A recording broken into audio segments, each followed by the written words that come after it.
I want to talk a little bit about the intersection of money and halftime. When you and I reach a point in life where the pursuit of success is no longer enough and we look up from our desk and we wonder what would give our second half more meaning and purpose, one of the big fears or obstacles is money. And frankly, money very seldom is the primary obstacle you face in living a second half of significance. I've come to see it more as a psychological headwind that stands between us and our biggest dreams for the second half of life. There is something you do need to do.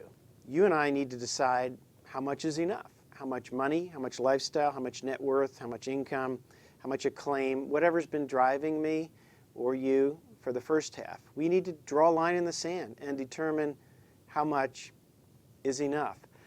There was an old song Michael Card wrote that said, "You can't imagine the freedom you find from the things you leave behind."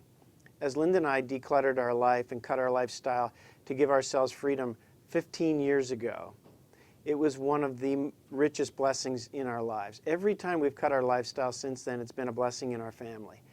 And I don't think there's any magical lifestyle that you and I need to arrive at. But the process, the heart transformation that happens when you choose to leave some things behind so that you can trade up for something with more eternal significance and meaning and purpose, that's a journey you don't want to miss. So here's what I encourage you to do, is to get real clear on who you are and what your calling is. And then to go through your own lifestyle in terms of finances and declutter your life.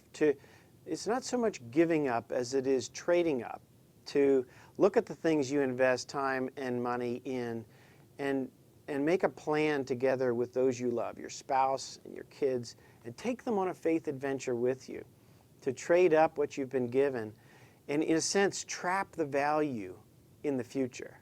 You know, one of the things I've learned, I'm 15 years into a 50-year experiment to live on what God gave us in our early 30s. And what I've noticed is that the value of our net worth plummets with age.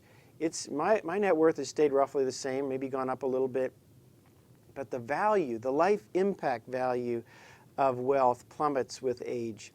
I'm thrilled that over the last 15 years we've had the incredible privilege to reallocate and realign our time, our talent, and our treasure along the lines of what God just happens to have called our family too.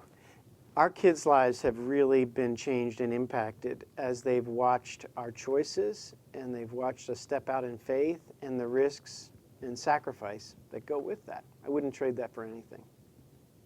One of the surprising things for me in this journey has been to discover that when you get clear on what you're most passionate about and you're world class at or you're very talented at, it almost always has a revenue stream attached to it, some kind of a revenue stream that I didn't expect when I was making the halftime transition. So I encourage you to think in terms of how can you focus so clearly on what you're called to do and allow God the room to provide the finances that you need to live that out.